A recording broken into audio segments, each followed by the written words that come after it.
থাকে। তো এখন খালি দোয়া ইউনুস পড়ি, আল্লাহ আজকের মাহফিলে যেন আমার পরে লোক থাকে, আরো আমি যেন শেষ বক্তা না হয়। আল্লাহর কাছে কত বলি কিন্তু মেলে না, দুই একটা মেলে। মানে 11টা সাড়ে 11টার আগে আমাদের কেউ মাথায় নেয় না, এমন একটা পরিস্থিতি হয়। টাকা তুলে প্রধান অতিথি, বিশেষ অতিথি, মেহদি হুজুর, অমুক তমুক, দুনিয়ার মানুষ সালাম দিতে যায় 6 মিনিট কাটায় কেউ কেউ আবার আপনাদের সামনে সংক্ষিপ্ত বক্তব্য 33 মিনিট, সব কিছু মারিয়ে যখন মঞ্চের অবস্থা হয় 19 জন, তখন প্রধান অতিথি নিয়ে আসি বসায় বা প্রধান বক্তাকে। এটা একটা গতি, এটা একটা লজ্জা, এটা খুবই লজ্জা। এটা এই মুনাফিকের জন্য বিচার আল্লাহকে আল্লাহ করবেন, এটা সত্য কথা। কেননা শুনবেন, ইসলামিক জালসায়, কোরআনের মাহফিলে, আল্লাহর ঘরে, মসজিদ, মাদ্রাসায়, ঈদগাহ, এই সমস্ত দিনী সংক্রান্ত বিষয়ে যদি মানুষের টাইমিং না থাকে, এই মানুষ কি মন্দিরে যাবে? বোঝা যাচ্ছে না কথা? কোন জালসায় কোন সোনার চাঁদ এরকম পালান না, পাই না, একদম না তা না, দু একটা পাই যারা এই অ্যাকুরেট সময়টা ঠিক রাখে, যারা বলতেছে আচ্ছা টাকা উঠতেছে আর একটু সময় চলো, এখানে আমি বসে ফজর পর্যন্ত টাকা তুলতে পারি, 1 টাকা হলেও কেউ না কেউ দেবেই, একবারে কি কেউ বসে থাকে? এটা একটা পাগলামি করা। রানিং রাখা, আপনি 3 জন মানুষকে নিয়ে সারা রাত ওয়াজ করতে পারেন, এটা কোনো বিষয় না, কেউ না কেউ থাকে। তার মানে এই না লোক যেহেতু আসে আমি টাইমে চলেই যাই সকাল 5টা পর্যন্ত, তাকে করা উচিত হবে? এটা একটা ভুল। টাইম থাকবে। আপনার বাপও যদি, মরা বাপ যদি উঠে আসে, তবু 1 মিনিট পার হবে না, এর নাম হলো দায়িত্ববোধ। আর এর একটু বিপরীত করা হলো মুনাফিক। বক্তাও যা, শ্রোতাও তা, কমিটি হলে আরো মুনাফিক। কথা বুঝতেছেন নাকি? মানে এই মুনাফিকি করার হিসাব আল্লাহ নিবেন নিশ্চিত। কেন? যখন আপনি আলাদা করে নিজ দায়িত্বে বসে সাজাবেন না, এতটা থেকে এতটা, এতটা থেকে এতটা, এতটা থেকে এতটা, অমুক অমুক অমুক অমুক লোককে দেব, এইটার উপরে যদি নিজে শক্তভাবে, কঠিনভাবে উমারের মতো দায়িত্ব পালন না করেন, কোনো দিন ওই জায়গা থাকে না। কেননা একজন এসে বলবেন আমার ছোট বাচ্চা ছেলে হাফেজ হয়েছে, একটু গজল বলতে দাও, একটু কোরআন পড়তে দাও। বক্তা দেখা গেল যে টানে চলেই যাচ্ছে, দেখা গেল যে 4-5 বার কাগজ যাচ্ছে। প্রধান অতিথি আবার বললো দেখেন আমার কাম আছে, আমি একটু 2 মিনিট কথা বলবো। বললো দেখেন আপনারা যে জালসায় যে রাস্তা দিয়ে আসছেন, আপনারা জানেন যে এই রাস্তা আমি করছি, আপনারা যদি আরেকটা বার কষ্ট করে আমাকে যদি ভোটে দেন, আল্লাহ চাইলে আমি এবার আর এইসব রাস্তা না, আমি এই পাশ দিয়ে একবার ব্রিজ করে দেবো। এইটা মাহফিলের, মঞ্চের জালসার মাহফিলে চলতেছে। তো এইসব কথা শোনার জন্য তো মানুষ আসে না। বেশিরভাগ মাহফিল আপনি রাগ করবেন না, আমি বক্তা সেজন্য বলতেছি তা না। আপনি ধরে নেন যে সালাফি আলেমদের ভিতরে সবচাইতে কুমা দামি আলেম আমি। তারপরেও একটা কথা আমি বলি, সত্য মিথ্যা আপনারা বলেন তো, প্রত্যেক মাহফিলে শ্রোতা আসে কিন্তু 2-1টা বক্তাকে বেশ করে, তাকে জানেন, একটা ব্যক্তিকে মাথায় নিয়ে আসে। এখন আপনি টানতে টানতে যদি 11:30 পর্যন্ত বসা রাখেন, যে মাগরিবের সময় আসছে একটা লোককে মাথায় নিয়ে, ও তো বসে থাকবে না। বোঝা যাচ্ছে কিনা? তো এটা একটা কষ্টের ব্যাপার যে আমরা, শোনেন, ওই যে মাদক নিরাময় কেন্দ্র নাই, মাদক নিরাময় কেন্দ্র, পুনর্বাসন, বা যারা মাদকাসক্ত তাদেরকে ট্রিটমেন্ট করার জন্য, তাদেরকে কাউন্সিলিং করার জন্য অফিসিয়াল বহু কার্যক্রম নাই। তো একটা বোর্ড মিটিং হচ্ছে, এই মিটিংয়ে সবাই মাদকতার বিরুদ্ধে কাজ করতেছে। মদ, জুয়া বা যে সমস্ত মাদকতা, হারাম দ্রব্য আছে, এইটা খেয়ে যাতে আমাদের যুব সমাজ ধ্বংস না হয়ে যায়, তার জন্য একটা বিশাল গোল টেবিলের আয়োজন করছে। গোল টেবিলের আয়োজন করে 2 মিনিট 5 মিনিট বক্তব্য দিতে দিতে দিতে দিতে ওখানে অতিথি হলো 40 জন। 20 জন যখন হয়েছে, তখন জোহরের সালাতের আযান পড়ে গেছে। তখন দেখলো যে এখন একটা ব্রেক না দিলে তার একটানা কোনোদিন 5টা পর্যন্ত প্রোগ্রাম চলে না। তো তখন ব্রেক দিয়েছে, তখন ওরা নাস্তা করতেছে, হলো প্রথম নাস্তা সিগারেট। বোঝা যাচ্ছে কিনা? পিছনে হলো মাদক থেকে দূরে থাকুন, মাদক থেকে বাঁচুন, মাদক হলো ক্যান্সার, এটা লেখা। তো উনি অবসর সময় কাটাচ্ছে, আধা ঘন্টা সময় পর পর নাস্তা করতেছে সিগারেট দিয়ে। কথা বুঝতেছেন নাকি? মাহফিল থেকে মানুষ মুনাফিক থেকে দূরে থাকার জন্য আসে। মাহফিল থেকে মানুষ আসে কিভাবে কথা দিয়ে কথা রাখা যায়, এখানে এসে সবচেয়ে মুনাফিকি শিখে তারপর বাড়িতে দেয়। মানুষ এখন মাথায় নিয়ে এনেছে যে জালসা মানেই হলে এর কোনো টাইম মাইম নাই। কেউ মাথায় নেয় না যে জালসা মানে হলে সবচাইতে অ্যাকুরেট টাইম করতে হয়। কেননা বক্তব্যের গতিতে অনেক সময় আমিও দেখা গেল যে আমাকে যদি আপনি ফুল সারি দিয়ে থুয়ে দেন, প্রধান বক্তা হিসাব আলাদা, 3 নাম্বার বক্তা আমাকে দিয়েছেন, আমাকে যদি কোনো নির্দেশনা না দেন, আমি মাইক পালিকে সহজে ছাড়তে চাবো না। এটা বক্তার 100 দোষ না, এটা একটা গতি।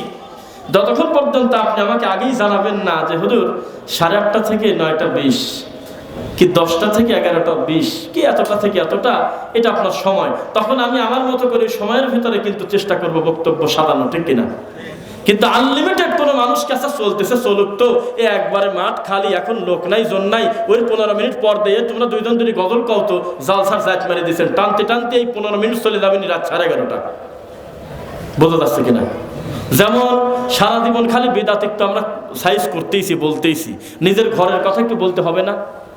বলতে হবে কি না? জাগ্রত সালাফি দরকার, ঘুমন্ত পাগল ছাগল আমার দরকার নেই। জাগ্রত সালাফি দরকার। যেমন সমস্ত মানুষ যখন ছিল আশা করেছিল ম্যাক্সিমাম টুপিওয়ালা এদেশ থেকে ওই যে আপনার কি ভাস্কর্য মূর্তি নিয়ে বহু কথা হলো না? হয় নাই? সব আলেম কম বেশি মুখ খুলছে, কিন্তু ভাস্কর্য এদেশ থেকে উঠে যাক, এই বক্তব্য হুজুর যত কঠিন এবং জোরালো বক্তব্য দিয়েছে তার চাইতে বেশি জোরালো বক্তব্য দিতে হতো, এদেশে যত উঁচু কবর আছে বাড়ি ভেঙে সমান করে দাও। এদেশে যত মানুষ রাভারের মতো মাটি থেকে টানি 3 তলা কবর বানাইছে গম্বুজ, এই কবর বাড়ি ভাঙি মাটির সাথে সমান করে দাও, এই স্লোগানটা বেশি জরুরি ছিল। অথচ ভাস্কর্য ইস্যুতে কত হুজুর ওয়াজ করতে করতে জোশে পড়ে গেছে, লাভ দি সহ্য করতে পারে নাই, কিন্তু পীর ঠাকুরের দালালি করে বেড়াচ্ছে। অথচ এদেশে 100টা ভাস্কর্য মানুষের ইমানের অত ক্ষতি করতে পারবে না একটা উঁচু কবর যত ক্ষতি করে। কেন? আপনি এই মোড়ে মোড়ে এক একটা ভাস্কর্য, আপনি আমার ভাস্কর্য যদি তৈরি করেন, কোন লোক ওখানে গিয়ে বলবে না যে একটা ইমানদার, একজন সালাতি, একজন নামাজি মানুষ, একজন তাহাজ্জুদ পড়নেওয়ালা মানুষ এই মূর্তি থেকে কিছু মঙ্গল নিয়ে আসি, ওনার থেকে কোনো সাহায্য নিয়ে আসি। কিন্তু একটা কুত্তা মারি, একটা বানর মারি, একটা শিয়াল মারি, একটা মানে টিকটিকে মারি, একটু মাটি একটু উঁচু করে রেখে দেন, দেখবেন যে কবরটা খালি বলাচ্ছেই। এরপরে ওখানে আজ একটু বাতাসা, কাল একটু আগরবাতি, এরপরে একটু সুরমা দিতে দিতে দিতে দিতে এমন পরিস্থিতি, শত শত মানুষ ইমান সহ আসতেছে, মুশরিক হয়ে বাড়ি যাচ্ছে। বোঝা যাচ্ছে নাকি? একটা উঁচু কবর, একটা মাজার, একটা খানকা কত ক্ষতি করে। কেন? জাগতিক যে সমস্ত বিষয় নিয়ে আপনি চিৎকার করতেছেন, কোন জিনিস আপনাকে ডাকতেছে না যে আমি তোমার মঙ্গল দেব, আপনি নিজে যাচ্ছেন, নিজে যাচ্ছেন না। কিন্তু কবরে যিনি শুয়ে আছেন তাকে ব্যাকআপ দেওয়ার জন্য, শিরিক প্রতিষ্ঠিত করার জন্য গোটা কবরের চারপাশে টুপিওয়ালা দাড়িওয়ালা লোক দাঁড় করানো আছে। কিভাবে সরল মনা মুসলিম ভাই বোনদেরকে মুশরিক বানানো যায়? কথা বারবার বলি, শাহজালালের মাজারে যান না, একটু দেখে আসেন। খালি আন্দাজে কথা বলেন কেন? পূর্ব দিকেও সেজদা, পশ্চিম দিকেও সেজদা, উত্তর দিকেও সেজদা, দক্ষিণ দিকেও সেজদা। সেজদা দিচ্ছে কার একবার বলেন? সব জায়গায় সেজদা চলতেছে। কবরে পানি দিতে দিতে আমি বলছিলাম যে ওরা তো আশা করে বসে আছে আমাদের কথা শাহজালাল শোনে, না হলে ওখানে গিয়ে কাঁদে কেন? শোনে না? ওদের ধারণা শোনে। তা আমি বললাম যে শুনতে জান লাগে। ধরে নিলাম যে শাহজালাল যদি জীবিত থাকতো, যেভাবে তোমরা গোলাপ জলের পানি ছিটাও তাতে ঠান্ডা লেগে মরে গেছে। এইভাবে মরা মানুষকে বেইজ্জত করে, তারা সম্মানী মানুষ, তাদের ব্যাপারে বিন্দু মাত্র কটু মন্তব্য আমরা করি নাই। খালি খালি আপনি ধারণা করে আমাদের পুরো অপবাদ দেন। আমরা মনে করি যিনি দুনিয়ার থেকে ইন্তেকাল করেছেন তার হিসাব অলরেডি আল্লাহর কাছে চলে গেছে, এই লোকটাকে আপনি আল্লাহ বানা ছাড়তেছেন। কথা বলবো না আমরা? এটা অসভ্য নীতি। তো আজকে আমাদের আলোচনার বিষয় যেটা ছিল আমরা সেটা বলি নাকি? প্রকৃত আহলুস সুন্নাহ ওয়াল জামাত কারা? ভালো হয় না এই কথা বললে? প্রকৃত আহলুস সুন্নাহ ওয়াল, ধারণা করেই না বলে দিচ্ছেন, এটা একটা গতি। আলহামদুলিল্লাহ। প্রকৃত আহলুস সুন্নাহ ওয়াল জামাত কারা? আমরা আহলুস সুন্নাহ ওয়াল জামাত কিনা বলেন তো? আহলুস সুন্নাহ ওয়াল জামাত হতে চান না? চাই। কিছু মনে করবেন না, অনেকের কাছে এই শব্দটা অপরিচিত লাগতেছে, এইটা আবার কি? তাই কিনা? কারণ এই জিনিসটা চলে গেছে সিটার বাপারের হাতে। আল্লাহর কোরআন মাজিদে আল্লাহ বলতেছে বিয়ে করো 2টা। কয়টা? কথা বলেন না কেন? কয়টা? কথা বলেন। কয়টা? কয়টা? কয়টা? ইনসাফ করতে না পারলে কয়টা? এখন যদি একটা ভালো মানুষ, একটা আলেম, একটা হাজি মানুষ, একটা সম্মানী মানুষ যদি দ্বিতীয় বিয়ে করে, প্রয়োজন আছে করছে, তাও মানুষ কয় যে ওই লজ্জা শরম নাই, হাজি মানুষ এটা কাম করছে, এই কথা কয়। অথচ আল্লাহ অর্ডার করতেছে, শুরুই করতেছে 2টা দিয়ে। বিয়ের পর্ব শুরুই করতেছে আল্লাহ, বিয়ের শব্দ শুরু করছে আল্লাহর মুখের ভাষা হলো 2টা, 3টা, 4টা। যদি তুমি বেইনসাফ মনে করতেছো যে আমার দ্বারা ইনসাফ করা সম্ভব না, আমি ওই সামর্থ্যবান না, অন্তত একটা করো। অথচ এই নরসিংদী 5 জনের একটা ওই ঠিকাদার বা কাজের জন্য, ব্যবসার জন্য সওদায় যায় না বিভিন্ন জায়গায়, বরিশাল গিয়েছে, ওখানে 6 মাস বছর থাকতে থাকতে ওখানে একটা কাম করে আসছে। ওখান থেকে চট্টগ্রামে পোস্টিং হয়েছে, ওখানে 3 বছর 4 বছর ওই কাজটা সম্পন্ন করতে, প্রজেক্টের কাজ থাকে, কাজ করতে করতে ওখানে আবার 3টে পয়দা করছে। এরপরে ওখান থেকে 7 বছর পরে চলে গেছে নোয়াখালী, ওখানে যায় আবার 10 বছর থাকতে থাকতে ওখানে আবার আরো 1/2 ডজন পয়দা করে চলে আসছে। এই দামি কর্মটা, সুন্নাতি এই বিশেষ কর্মটা চলে গেছে একটা সিটার বাটপারের হাতে, চোরের হাতে। এই জন্য একটা ভালো মানুষ যদি নবীর সুন্নাহ পদ্ধতিতে একাধিক বিয়ে করে 4টা পর্যন্ত, মানুষ কয় যে লজ্জা শরম না, এটা হাজি মানুষ এটা কাম করছে, অথচ ভালো কাজ হলো না। কথা বলেছেন না কেন? ভালো কাজ, কিন্তু এই ভালো কাজটাকে মন্দ দেখতেছি কেন না? এই সুন্দর সুন্নাতটা ধরে নিয়েছে পাগল ছাগল, এখানে একটা পয়দা করতেছে, ওখানে একটা পয়দা করতেছে, 7টা 8টা মারি চলে যাচ্ছে, জানেই না যে তাদের হকটা কি, আমার কি করণীয়, ইনসাফ বলে কোনো জিনিস এই দুনিয়াতে আছে, স্ত্রীর হকটা কি, স্বামীর হকটা কি, কিছুই জানে না। ও মনে করছে আমার কাম হলে জায়গায় জায়গায় পয়দা করে ধোয়া, এখানে বিয়ে ওখানে বিয়ে, টাকা এটা এনজয় মনে করে। বিয়েটা একটা ইবাদত, কি বলেন, একটা সুন্নাহ, এইটাকে মনে করছে হলো বিনোদন। বহু টাকা আছে, ও মনে করছে আমার কাম হলে বেশি বিয়ে করা, এটা করে চলতেছে এইভাবে ক্ষমতার দাপটে, এখানে একটা বিয়ে ওখানে একটা বিয়ে করে করে চলে যাচ্ছে। এখন যখন একটা আলেম, একটা সম্মানী মানুষ প্রয়োজনেও বিয়ে করে, তাকে মানুষ ভালো চোখে দেখে না। 99 প্রশংসা করলেও বলে এতই যদি ভালো বিথ হও, তাহলে আবার এই বুড়িকালে আবার আর একটা ঘরে আনে, তার একটা ঘরে না আনলে পরে কাকে দিয়ে সে পেশাব পায়খানা পরিষ্কার করাবে, কাকে কে তার খেদমত করবে বৃদ্ধ বয়সে? তোমার মানে বউ হলে ঘুমের থেকে ওঠে 12টার সময়, এই বুড়ে মানুষ খাবে কোন সময়? উনি তাহাজ্জুদের সময় উঠছে, তাহাজ্জুদ পড়বে, এরপরে সুন্নাত পড়বে, এরপরে ফজরের সালাত পড়বে, এরপরে কোরআন তিলাওয়াত করে। এই যে জাগ্রত সময় কাটানো, না খেয়ে কষ্ট না? তোমার বউ ঘুমের থেকে দিন 11টা বাজে যাচ্ছে, তুমি খেয়াল নাও না, আর বারবার তার খেয়াল নেওয়ার জন্য দরকার তার এখন একটা বউ। সেই সামর্থ্য যদি আল্লাহ তাকে দিয়ে থাকে, এটা তো কোনো দোষের কিছু না, অথচ সমাজের লোক তাকে খারাপ চোখে দেখে। সৌদি আরবে যদি কোনো লোক সুস্থ শরীরে, অবস্থা ভালো, সব সুন্দর, বিয়ে করছে একটা, ওই বোর মা কি হয়? বোর মা কি হয়? শাশুড়ি না? আচ্ছা, এই ভাষাটা মিল পড়তেছে না? শাশুড়ি, তাই না? এই শাশুড়ি ওই লোক পাঠায় স্বামীকে বলে, যারা প্রবাসী আছে শুনবেন, 10-20 বছর যারা থেকে আসছে, শাশুড়ি খবর পাঠায় লোক দিয়ে জামাইয়ের কাছে, লজ্জা পায় নিজে বলতে, আমার জামাই কি হিজলে যাইতে নাকি? আমার জামাইয়ের কি ইনসাফ করার ক্ষমতা নাই? আরেকটা আমার আরেক মেয়েকে পরিবেশ করে দেয় না কেন? তার ঘরের মেয়ে না, মানে আরেকজন দিনী বোনকে কেন পরিবেশ করে দিচ্ছে না? এদেশে যদি পতিতা কমাতে চান, অসভ্য নীতি কমাতে চান, আপনাকে এই বিবাহের পদ্ধতি রাসূলের সুন্নাহ অনুযায়ী করতেই হবে। ঠিক বোঝা যাচ্ছে কিনা? আমি খুব জোর করি কাউকে বিয়ে পড়া দিয়ে যাব না, এই কথা আমি নতুন বলতেছি না, 1450 বছর আগে বলাই ছিল। এগুলো লজ্জায় কেউ বলে না, এই হলো কথা। বোঝা যাচ্ছে নাকি? তো সুন্নাত যখন চলে যায় বেদাতের হাতে, বিদাতি যখন তার মতো করে যখন সুন্নাতের জাতমান মারিয়ে দেয়, তখন একটা সুন্নাতওয়ালা সমাজের কাছে অবহেলিত হয়। বোঝা যাচ্ছে কিনা? দেখবেন কিভাবে, এই সুন্নি নামটা ভালো নাম না? যারা সুন্নার অনুসারী তাদেরকে বলা হয় সুন্নি, অথচ আমাদের দেশে মাসে 10 কেজি জিলাপি খায় না, ধর্মের নামে অধর্ম চালায় না, যত সব আদে বাদে কুফরি শিরিকি করে না, তাকে তো সুন্নি বলেই না কেউ। সুন্নি যদি হতে হয় তাহলে মোটা কবরের কাছে পড়ে থাকা লাগবে, মানুষের কাছে সাহায্য চাওয়া লাগবে, তাছাড়া ও বলে সুন্নি না। তাহলে এই দামি নামটা চলে গেছে সিটার বাটপারের হাতে না, অথচ থাকার কথা হলে আমাদের কাছে। কেন? এই মাটির উপরে যদি কেউ সুন্নি থাকে, তারা হলো সালাফি মানহাজের আলেমরা এবং অনুসারীরা। বিশ্বাস করেন কেন?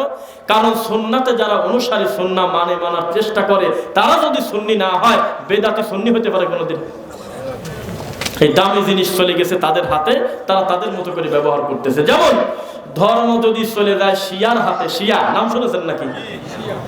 ধর্ম যদি চলে যায় শিয়ার হাতে, এই ধর্মের কি আর জাত থাকে? শিয়া বলতেছে, শিয়াদের ভিতরে সবচেয়ে যারা বেটার ভালো পজিশনে আছে, যারা একটু ভালো, তাদের আকীদা হলো আল্লাহর এই কোরআন মাজিদটা বিকৃত কোরআন, এটা অবিকৃত কোরআন না। নাউযুবিল্লাহ বললেন না? শিয়াদের ভিতরে যত দল, সবচাইতে ভালো দল, যে সবচাইতে ভালো আকীদা বিশ্বাস যার, তাদের বিশ্বাস এই কোরআনটা পরে বানানো হয়েছে, মূল কোরআন ওই পরেই আছে, ওইদিকে আলীর কাছেই পড়ে আছে। শিয়াদের ভিতরে আরো ভালো যারা, তারা বলতেছে যে আমাদের এই গোটা রাষ্ট্রের ভিতরে কোনো লোকের নাম যদি, কোনো বাচ্চার নাম যদি পাও আবু বকর, তার পুরা দাও। এই আমাদের এই গোটা গ্রামের ভিতরে যত কুকুর, যত শিয়াল, যত বিড়াল, প্রত্যেকের নাম রাখো আবু বকর, ওমর, উসমান, আর হলো আবু বকর, ওমর, উসমান, আর হলো আপনার আয়েশা রাদিয়াল্লাহু তাআলা আনহা, এদের নাম দিচ্ছে। আলী বাদ দিয়ে বাদ বাকি সকলকে কুকুরের নাম রাখতেছে। নাউজুবিল্লাহ। বাথরুমে ঢুকতেছে আবু বকর নামের উপরে পা দিয়ে। আরো যাদের ভালো বিশ্বাস, তাদের বিশ্বাস জিবরাইলকে যদি একবার হাতের কাছে পাতাম তো দাঁত ভেঙে ফেলতাম। কোরআনটা দিল হল আলীর কাছে, ও গেল কেন মুহাম্মাদের কাছে? আকীদা কি বোঝেন নাকি? বিশ্বাসটা কি, আকীদাটা কি একবার দেখেন।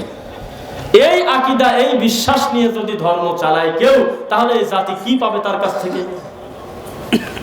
ওই যে পাকিস্তানের ফাদার অফ নেশন, জাতির পিতা, কি নাম বলুন তো একবার? হ্যাঁ, কি না, আচ্ছা আচ্ছা ভুল হয়েছে, ভারতের পাকিস্তানের সম্ভবত মোহাম্মদ আলী জিন্নাহ হবে, আপনাদের নামটা বলতে ভুলে গেছেন, রাইট? ওই কায়েদে আজম টাজম ওসব তো লকব ওসব কিছু না, কিন্তু তার নাম কিন্তু মোহাম্মদ আলী জিন্নাহ। এই জিন্নাহ মরে যায় নাই। এক রাষ্ট্রের প্রতিনিধি, ধর্মমন্ত্রী বা ধর্মীয় দায়িত্বশীল বা বিভিন্ন দেশের মন্ত্রণালয়ের রাষ্ট্রপতিরা অন্য রাষ্ট্রে ভ্রমণ করে না? সৌদি আরব থেকে প্রতিনিধি আসছে, বিশ্বাস করেন সত্য কথা। কেন? এই গোটা বক্তব্যটা আমি হিন্দিতে শুনছি, ওদের স্থানীয় লোকাল ভাষায় বলতেছে, উর্দুতে, যে আমাদের দেশে একবার সৌদি আরব থেকে প্রধানমন্ত্রী আসেন ভ্রমণের জন্য। এক রাষ্ট্রে আর এক রাষ্ট্রের প্রধান কিন্তু যায়, মুসলমান হিন্দু বৌদ্ধ হওয়া জরুরি না, এটা রাষ্ট্রীয় দৃষ্টিতে যেতে হয়, এক অন্যের কাছে সফরে যায়। যাওয়ার পর তারা দুই পাশ দিয়ে লোক দাঁড়া করায় রাখছে স্বাগতম জানানোর জন্য। তো প্রথমেই গাড়িতে উঠতে দেয় না, প্লেন থেকে নামার পর বলতেছে যে শায়েখ, অথবা তাকে সেইভাবে সম্মাননা দিয়ে বলতেছে প্রধানমন্ত্রীকে সৌদি আরবের, যে এই কবরের কাছে একটু সেলুট দিলে একটু ভালো হতো। কি করলে ভালো হতো? এই কবরের পাশে একটু সেলুট দেন। সেলুট বোঝেন নাকি? তো কয় কে না, কিরা শুয়ে আছে? কয় যেখানে মোহাম্মদের জিন্নাহ শুয়ে আছে। বলেন কি? পাকিস্তানের বাপ, আমার ঘরে বাপ, ও শুয়ে আছে, একটু সেলুট দিলে অসুবিধা নাকি? তো তখন সম্ভবত কিং ফয়সাল ছিলেন তখন, বা ওই সময় যিনি ছিলেন, আমার নামটা মনে নাই, তিনি তখন বলেছিলেন উচ্চ স্বরে যে বেটা, তোর এখানে শুয়ে আছে হলো জিন্নাহ।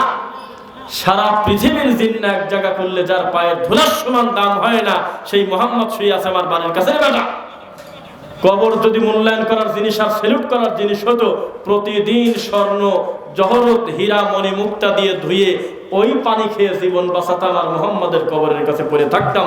জিন্নাহ আর কি? বোঝা যাচ্ছে কিনা? মরা মানুষের কাছে সাহায্য নিতে হবে, মরা মানুষের কবর উঁচু করতে হবে, এর চাইতে অসভ্য নোংরা নিতে এই মাটির উপরে নাই।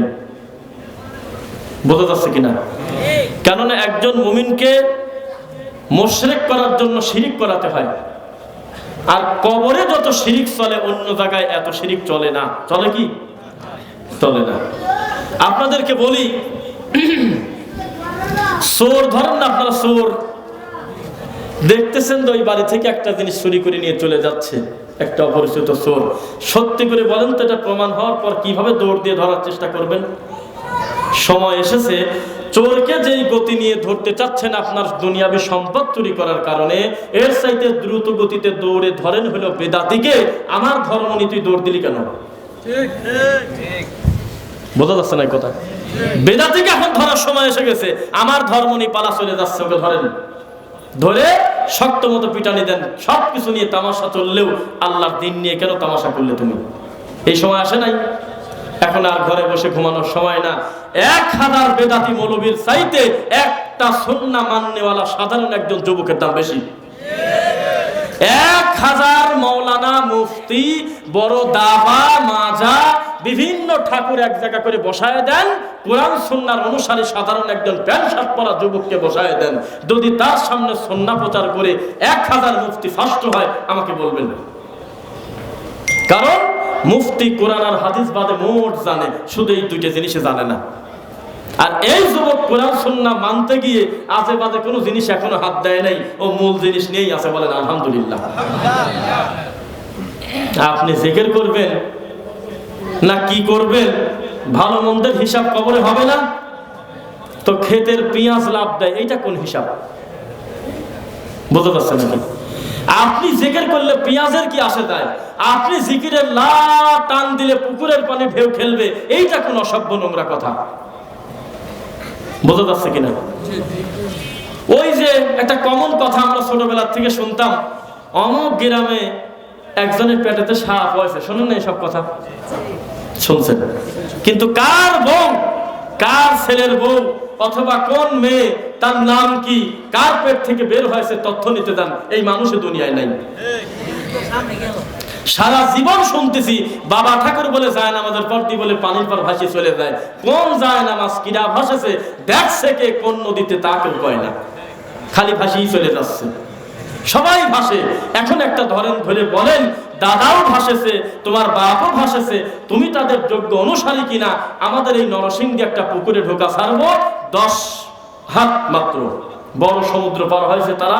তুমি 10 হাত সমুদ্রে তোমাকে ধরে একটা ছাড়িয়ে দেবে একটা যায় নামাজ পারি, তুমি তাড়াতাড়ি করে গায়ে পানি না লাগায় উপার পার হও, তখন তুমি রোমান ছাড়িয়ে দিও, তখন আমরা সিদ্ধান্ত নেব আক্কেল জাত আমরা ফেলবো কিনা মুরিদ হয়ে। বোঝা যাচ্ছে নাকি? তার আগ পর্যন্ত তোমার নোংরা নীতির কাছে আমরা কোনো দিন আপোষ করবো না। শোনেন, এই আল্লাহর বাংলার মাটির উপরে মুসলমান হিসাবে একজন তাওহীদ কোরআন সুন্নাহ মানাওয়ালা লোক জীবিত থাকতে কোন শিরিককারী, কোন বিদআতকারী বিদআত করে শহরে পার পাবে না ইনশাআল্লাহ। ধরা পড়ে যাবেই, ধরা পড়ে যাবেই, যাবে না মানে ধরা পড়ে যাচ্ছে। সেদিনই তো আমাদের বড় কষ্ট, সেদিনই তো আমাদের ভিতরে বড় ব্যথা, যেদিন আমরা শুনছি যে একজন ইসলামিক ফাউন্ডেশনের গভর্নরের মতো একটা বিশাল পদে বসে থেকে বলে যে আল্লাহকে ডাকলে সরাসরি নাও পেতে পারেন। কথা বোঝা যাচ্ছে কিনা? একটা হিন্দু একটা কবরকে মূল্যায়ন করার কারণে তার অ্যাক্সিডেন্টের পর কিছুই হয় নাই, এই নোংরা অসভ্য কথা তখন শোনা লাগে, তখন মনে হয় আল্লাহ এই ধর্ম আমরা কার হাতে ছেড়ে দিলাম। শোনা যাচ্ছে তো? এইভাবে আমরা ধর্ম চালাইছি একটা লম্বা সময়, তখন এই জন্য আমরা আল্লাহর দয়ার সহজে পাই না। এখনো যদি আল্লাহকে আল্লাহ বলে ডাক দেওয়ার সেই রকম মানুষ থাকতো, সংখ্যায় 2 জনও যদি হতো, সাহায্য সপ্তম আসমান থেকে আসতো। কে কাকে ডাকে? ডাকারই তো সময় নেই। এই যে গাড়ি গাড়ি লোক যাচ্ছে, কিন্তু যাচ্ছে নাকি? গাড়ি গাড়ি লোক চলে যাচ্ছে, দেখবেন 10 গাড়ি 5 গাড়ি 7 গাড়ি বহু গাড়ি চলে যাচ্ছে। বাবার ইল্লাল্লাহ টান কি! যে যেখানে আছে ভেঙে চলে যাচ্ছে। একজন, আজকের ঘটনা সত্য, তিনি উপস্থিত আছেন, তাকে আমি আপনাদের দেখাবো না। তিনি তার কর্মচারীকে বললেন, বাবা রে আমার কাজকর্ম করো, শুধু শুধু হালাল কর্ম রেখে তুমি এই বাবার দরবারে পড়ে থাকবে, ব্যাপারটা কি, দরকারটা কি? তুমি কাজ করো, তোমার ঠিক মতো কাজ করো, রোজগারে করো, টাকা পয়সা দেই। তো সে বলতেছে, শোনেন, গতবার একবার আপনি আমাকে কেবলা বাবা ঠাকুরের দরবারে যেতে দেন নাই, এই জন্য আমার এই 1 বছর ধরে আমার ভেজাল যাচ্ছে না, আমার বহু অশান্তি, ছেলে অ্যাক্সিডেন্ট হয়েছে, এটা হয়েছে সেটা হয়েছে, আমার তো অশান্তি কাটতেছে না। এর চাইতে অসভ্য কথা আছে? আর ব্যক্তির থেকে, বস্তু থেকে, কোনো একটা জায়গায় যাওয়ার থেকে মঙ্গল নিতে চাচ্ছে, নাউজুবিল্লাহ মিন যালিক। তো তিনিও মজা করে বলেছিলেন, ওখানে যা কি করবে, এই উপর দিকে একটু বাঁশ বেয়া উঠবে, তাই তো ও বাঁশ আমি এনে খাড়া করে তুলছি, এই দিন আমি তোমার দিন হাজিরা দেবো না। বড় লজ্জা। আল্লাহর দিনটা আমরা তামাশা করতে করতে করতে করতে হাসির মঞ্চ বানাইছি। আজকে আমি একটা ভিডিও দেখলাম, 11 মিনিটের একটা ভিডিও, 33টা বক্তা 33টা গান করেছে। কোন লজ্জা, কোন জায়গা আছেন আপনি বলেন? এগুলো জালসার মঞ্চে হয়নি। বিভিন্ন সিনেমার গান, বিভিন্ন হিন্দি গান নকল করে মানুষের সামনে বলতেছে, আর লোকজন বলতেছে যে যেভাবে হোক এই বক্তা থাকতে থাকতে তাড়াতাড়ি আমার উত্তরপাড়ার মাঠে দাওয়াতটা দিয়ে দে, টাকা 10,000 যদি লাগেও যেভাবে হিন্দি গানের টান মারিয়ে দিয়েছে, এই লোকটার নাম শুনে যা আসবি অন্তত 2-4 লাখ কালেকশন হবে না। বোঝা যাচ্ছে কিনা? সব জায়গা কমার্শিয়াল বিজনেস। নাম দিয়েছে যে ইসলামী মাহফিল, নাম দিয়েছে কোরআন তাফসীর, সেখানে জালসা, বক্তব্য, মাহফিল সবকিছু শেষ হওয়ার পর বলতেছে যে গতবার আছে এবছর 5,000 কম হয়েছে কালেকশন। মূল কথা কিন্তু নাই একবারও যে এটার দ্বারা জাতি কি পাইল, অথবা আমি নিজে আসলে দিনের ব্যাপারে কি শুনলাম, কি বুঝলাম, কয় যে গতবারই 5,000 লাভ হয়েছিল, এবার খুব একটা হইল না। শোনা যাচ্ছে কিনা? এইটা আমরা একটা কমার্শিয়াল মনে করে নিয়েছি। আর ওরা কারো অসভ্য দেখেন নাই, রাস্তা দিয়ে যাচ্ছেন জালসার সিজনে, সামান্য একটু পর পর নাবালক বাচ্চা, একেবারে নিষ্পাপ ছোট ছোট কোরআনে হাফেজ বাচ্চাদেরকে রোমান্সে দাঁড় করাতেছে, দেখেন নাই মনে হয়? এরপরে রানিং রাস্তা উঁচু করে দিয়েছে মাটি দিয়ে, যাতে ইচ্ছায় অনিচ্ছায় গাড়ি যাতে ওখানে স্লো করেই, যেই স্লো করবে বাঘের মতো যায় হামলা করে বলবে যে যা পারেন দেন, উত্তর ভরা জালসা। এর চাইতে লজ্জা, এর চাইতে অসভ্য কাজ এই মাটির উপরে আর নাই। সেই ওই রাস্তা দিয়ে কত হিন্দু যায়, কত বৌদ্ধ যায়, কত খ্রিস্টান যায়, কত নাস্তিকও তো চলে। ও যদি ওই দৃশ্য দেখে আমাদের ধর্ম নিয়ে তামাশা করবে না? বলবে যে এটা হিন্দুই তো ভালো, জীবনেও তো দুর্গা পূজা করার জন্য তার বাউন্ডারির বাইরে যা টাকা চায় না। এখন ধর্ম ছোট্ট ছোট্ট একটা উঠানে জায়গা পড়ে আছে বাড়ির সামনে, কোনো যে বছর যেহেতু মানে উঠানে জায়গা পড়েই আছে, গরুর বাঁধার জন্য আলাদা ঘর আছে, জায়গাটুক পরে থাকবে নি, দের একটা জালসা দিয়ে দে, 10-12টা সেলফি ছেলে ফেলে বসে একটা করে রুমাল নিদা মরে মরে দাঁড়া থাক। ধর্মকে কলঙ্কিত করা, বেইজ্জত করা। বোঝা যাচ্ছে কিনা? কোরআন এবং সহিহ হাদিসে একটা শব্দ আল্লাহ মুখ দিয়ে বলে নাই যে তোমরা যত দ্রুত পারো আমার আল্লাহর ঘরের সংখ্যা প্রত্যেকটা গ্রামে অন্তত 10টা করে দেখতে চাই, কোথাও নাই। আল্লাহ কি বলেছেন? সেজদা করনেওয়ালা লোকের সংখ্যা বাড়াও। যারা আমাকে সেজদা দেবে, আমাকে আল্লাহ বলে ডাক দিবে, তাদের সংখ্যাটা বাড়াও, বলেন নাই? অথচ তাদের সংখ্যা কমতে কমতে এমন অবস্থা, ইকামত দেওয়ার লোকই খুঁজে পাওয়া যায় না মাঝে মধ্যে। আর মসজিদের দিক তাকালে দিল ঠান্ডা হয়ে যায়, টাইস করা 4 তলা মসজিদ। অপ্রয়োজনীয় কথা হচ্ছে নাকি? এইটাই হলো বর্তমান পরিস্থিতি আমাদের। এরপরে আপনি যদি বলেন যে খারাপ কি ইসলামিক মাহফিলের জন্য বা এটার জন্য ওটার জন্য, আমি বলি ভাই রে, তোমাকে কে রাতারাতি একটা মাটির উপরে কেবল তুমি জায়গা কিনে সময় পাও নাই, এখনই তুমি অন্য লোকের মসজিদ দেখে হিংসা করে এখনই তুমি প্রতিযোগিতা করতে গেলে কেন? আপাতত 6 মাস মাটির পর সেজদা দেওয়া, অসুবিধাটা কি? নেকি তো কমতেছে না। নিজের মহল্লার মুষ্টির চাউলের দেওয়া টাকা 2 টাকা 5 টাকা 10 টাকা এক জায়গা করে যা হয় অন্তত 5 খান টিন দিয়ে সেজদা দিতে থাকো আপাতত। তারপরে আল্লাহ দয়া সেদিন করে, বেশি টাকা হলে তুমি হিরাদি করে দিও মসজিদ। প্রথমেই তুমি এটা মাথায় নিলে কেন যে দক্ষিণ পাড়ার অমুক ঘরের মসজিদের থেকে আমারটা সকসিকে হওয়া চাই? যেভাবে হোক, যে যেখানে আছে তাড়াতাড়ি ফোন লাগা, যেখান থেকে পারিস রাতারাতি এই মসজিদ দেখতে চাই। ওরা পারে, আমরা পারি না। এইভাবে প্রতিযোগিতা করা হচ্ছে। মাহফিল কমার্শিয়াল, আল্লাহর ঘর নিয়েও আমরা আমাদের মতো করে ব্যবসা করতেছি। নাউজুবিল্লাহি মিন যালিক। রাগ করতেছেন মনে হয়? আপনারা কি মসজিদের কমিটি যে আপনার রাগ হবে? আপনারা কি মসজিদের ইমাম যে রাগ হবে? রাগ হলে আমার হবে, আমি নিজে একজন আলেম মানুষ। এই সমস্ত ঘরের সাথে আমরা জড়িত থাকি, আমরা বুঝি কষ্টটা কি জিনিস। কথা বোঝা যাচ্ছে নাকি? এইভাবে আচ্ছা শোনেন, আপনি যে বাসটা থামালেন এবং চট করে বাচ্চা ছেলেকে পাঠা দিলেন, দেন কাকা, দেন চাচা, দেন ভাই, আমার ঘরে অমুক জায়গা জালসা কিছু দেন। আপনি বলেন তো প্রথম একটা শব্দ, ওই লোককে আপনার জালসার টাকা দিতে বাধ্য? হ্যাঁ কি না? কথা বলে না কেন? যেই লোকটার কাছে চলন্ত একটা লোককে ঠেকায় বললেন যা পারেন দেন, উনি কি আপনাকে টাকা দিতে বাধ্য? 2, হিন্দু না মুসলিম আপনি কি নিশ্চিত বলতে পারবেন ওই লোকটাকে? আপনি কি শিওর যে তার কর্ম হালাল না হারাম? আপনি শিওর? এইরকম একটা অস্পষ্ট লোকের থেকে অর্থ নেওয়ার জন্য রানিং রাস্তার মাঝখান দিয়ে আপনি ব্যারিকেড দিলেন কেন বলেন? এটা বিচার হবে না একদিন? অথচ মুহাম্মদ সাল্লাল্লাহু আলাইহি ওয়াসাল্লাম বলেছে, রাস্তা নিয়ে খবরদার তামাশা করো না। রাস্তা থেকে যদি কেউ একটা কষ্টদায়ক জিনিসও সরায় দেয়, তাহলে সেও একটা ইমানের বিরাট একটা কাজ করলো, একটা শাখার কাজ করলো, সে এটা ইমানের একটা অংশ। অথচ রানিং রাস্তা মাটি দিয়ে কয়েকটা ইট দিয়ে ঠেকায়, খুব লজ্জা লাগে জানেন। এই আমাদের পকেটে 2-4 টাকা থাকে না? থাকে কি না? সারাদিন ভরে যে টাকা কালেকশন করছে, মুহূর্তের ভিতরে পকেট থেকে টাকা বাইর করে আমরা দিতে পারি, আপনিও তা পারেন। এটা কি সমাধান হইল? লজ্জা লাগে। তাই বলতেছি যে এরা এই সকাল থেকে নিষ্পাপ ছেলেদের দিয়ে গ্রামে গ্রামে, এরপরে মহল্লায় মহল্লায় মরে মরে যে দাঁড় করায় রাখছে, এই ছেলের মান নাই। এই হলো পরিস্থিতি। সম্মানে মানুষ যখন বেদামি হয়ে যায়, তার আর কোনো দাম থাকে না। বোঝা যাচ্ছে নাকি? কুনতুম খায়রা উম্মাতিন উখরিজাত লিন-নাস, উম্মতে মুহাম্মাদি শ্রেষ্ঠ কেন? তা'মুরুনা বিল মা'রুফ ওয়া তানহাউনা আনিল মুনকার, তারা যে সৎ কাজে আদেশ আর অসৎ কাজে নিষেধ করবে, বাধা প্রদান করবে। অসৎ কাজে নিষেধ করতে হবে কিনা? কিভাবে নিষেধ করবেন আপনি? আপনার চোখের সামনে যদি কোনো লোকের গলায় তাবিজ থাকে, মালায় তাবিজ থাকে, হাতে বালা থাকে, আপনি তার পিছনে টাকা খরচ করেন, যেভাবে হোক, বুকে জড়িয়ে ধরে হোক, কোনো কিছু খাওয়ায় হোক, অনুরোধ করে হোক, কোনো কিছু বোঝায় হোক, কোরআন হাদিস থেকে বয়ান করে হোক, তার বাড়িতে ডেকে নিয়ে খাওয়ায় দাওয়ায় মেহমানদারিতে হোক, কোনো না কোনোভাবে টার্গেট নিয়ে নেন। এই লোকটার গলা থেকে যদি আমি একটা তাবিজ খুলে দিতে পারি, তাহলে বিচারের মাঠে আমি 2টা গোলাম আজাদের নেকি পাবো। টার্গেটই তো নাই আপনার ভিতরে। আপনি কেন মনে করতেছেন না যে মাগরিবের সালাতে আমি একা সেজদা দেব না?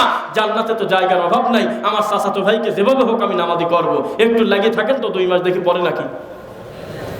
আপনি কোনোদিন ডাকেন না। আবার কেউ যদি বলে যে তোমার ভাই ডাকলেন, একটা মেহমান আপনার বাড়িতে আসছে, আপনার বিয়েই তো বলতেছে বিয়েই, আপনার চাচাতো ভাই বসে আছে, নামাজে ডাকলেন না, তো বলতেছে ওরা তেরা, ওরা কথা শোনে না, ওরা কি নামাজি বলে চেনেন না, দেখি বোঝা যায় না ওরা কি নামাজ পড়া লোক।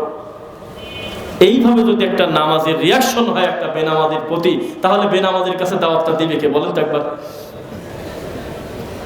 প্রত্যেককে আমরা দায়িত্বশীল। অপরাধ যখন দেখব, আমাদের কোনো অস্ত্র লাগবে না, আমাদের লাগবে কোরআন এবং সুন্নাহ। বলেন ইনশাআল্লাহ। এই 2টা জিনিস দিয়ে আমরা আমাদের সাধ্যমতো চেষ্টা করব লোকটার এই অপরাধ থেকে দূরে রাখার জন্য ইনশাআল্লাহ।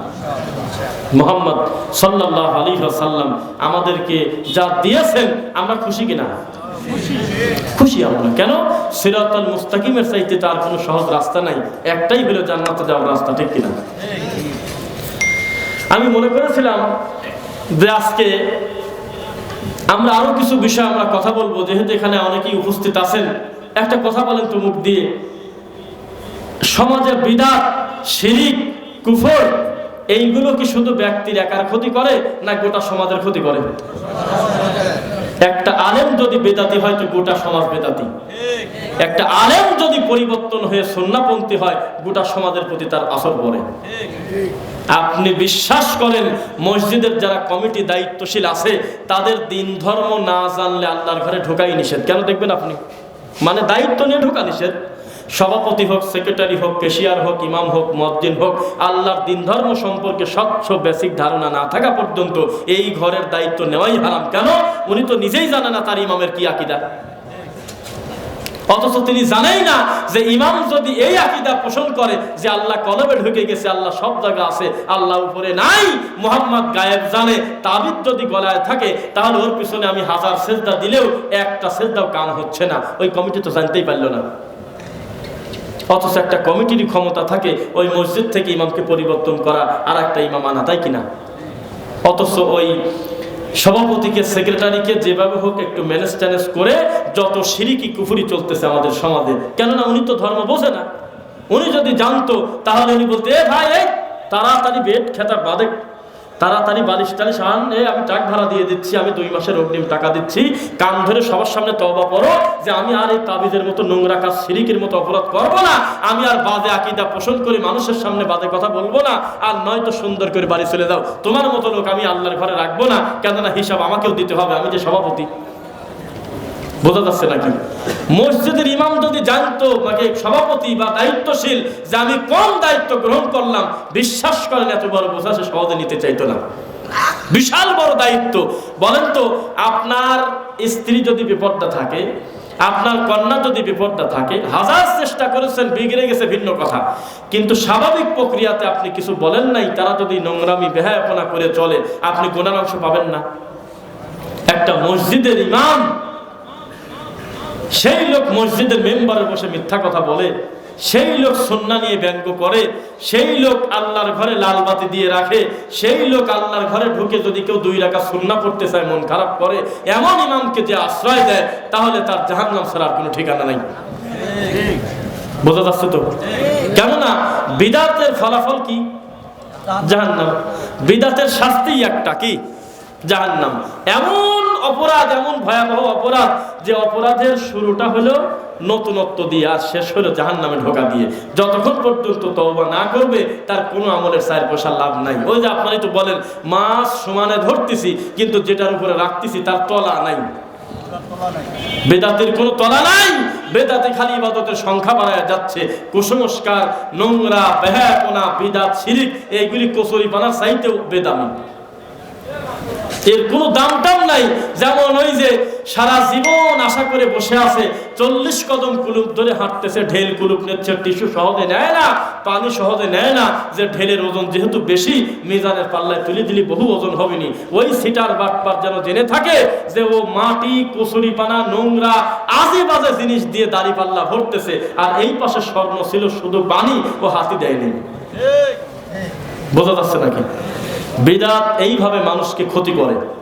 সোচ্চার যদি হতো একটা গোটা গ্রামের মানুষ সালাফি বা সহিহ আকীদার লোক, এত আবার লাগে 50 জন বিশুদ্ধ আকীদার যদি শক্তভাবে যদি সুন্নাহপন্থী 50টা যুবক থাকে, আশেপাশে কোনো উঁচু কবর, কোনো বেহায়াপনা, কোনো নোংরা, কোনো বিদআত, কোনো শিরিক নাই। বোঝা যাচ্ছে কিনা? এটাই হলো চরম বাস্তবতা যে আজকে আমরা কোথায় আছি আর ধর্ম আমাদেরকে কি বলে। আজকে যদি আমাদেরকে আহলুস সুন্নাহ ওয়াল জামাত বলা হয়, ওরা তাকা থাকে এরা আহলুস সুন্নাহ ওয়াল জামাত হবে কেন? কেন?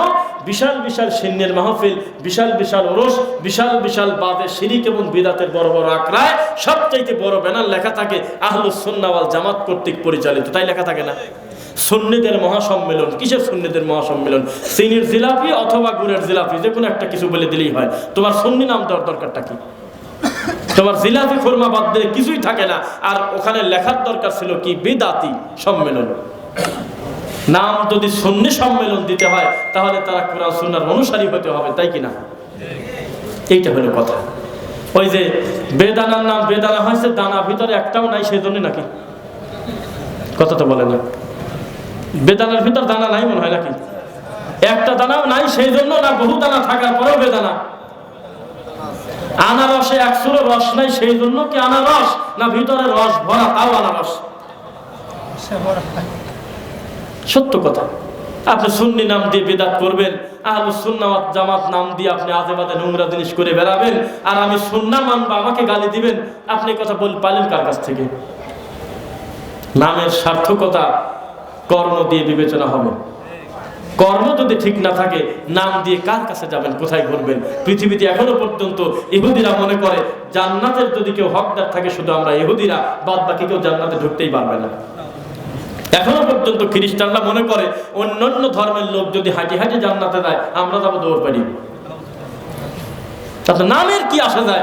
কর্ম দিয়ে বাস্তবতা প্রমাণ করেন যে আপনি ভালোবাসেন। শোনেন, আলী রাদিয়াল্লাহু তাআলা আনহুর উপরে আপনাদের ভালোবাসা নাই? তিনি মুহাম্মদ সাল্লাল্লাহু আলাইহি ওয়াসাল্লামের জামাতা অস্বীকার করবেন? তিনি মুহাম্মদ সাল্লাল্লাহু আলাইহি ওয়াসাল্লামের একজন মুখের জবানে আল্লাহ ঘোষিত জান্নাতের সুসংবাদপ্রাপ্ত একজন সাহাবীর নাম অস্বীকার করবেন? আশরায়ে মুবাশশারের একজন গুরুত্বপূর্ণ ব্যক্তি, খোলাফায়ে রাশিদিনের এমনকি 4 জন বিশিষ্ট সাহাবীর একজন উল্লেখযোগ্য সাহাবী, তিনি অস্বীকার করেন কেউ? এই আলী রাদিয়াল্লাহু তাআলা আনহুকে কি মান দেব মাথায় টুপির সাথে ইয়া আলী লেখে? বক্তা ওয়াজ করতেছে, তার মাথার পর লেখা ইয়া আলী, এটাই দেখা লেখা, এই মাথার কাছে টুপি লেখা। শিয়ারা এই কাম করে। তাদের হলো প্রমাণ করতে হবে যে আমরা কাউকে ভালোবাসি। কি করা যায়? হোসাইন মরে গেছে 1200, 1300, 1400 বছর আগে। এখন কিভাবে প্রমাণ করি হোসাইন গো তোমাকে আমরা অন্তর থেকে ভালোবাসি? কি করা যায়? পাশ থেকে চাবুক, পাশ থেকে ওই আপনার বিভিন্ন শিকল নিয়ে এসে নিজের পিঠ কাটো, মাথা কাটো, কপাল কাটো। তাছাড়া প্রমাণ তো হয় না যে আমি হোসাইনকে ভালোবাসি। নাউজুবিল্লাহ। মুহাম্মদ সাল্লাল্লাহু আলাইহি ওয়াসাল্লাম, আমরা আপনাকে কত ভালোবাসি। প্রতি বছর 2.5 মণ যদি হালুয়া রুটি না বানাই, না খাই, কি থাকে আমাদের ভালোবাসা? তোমাকে আমরা কত ভালোবাসি।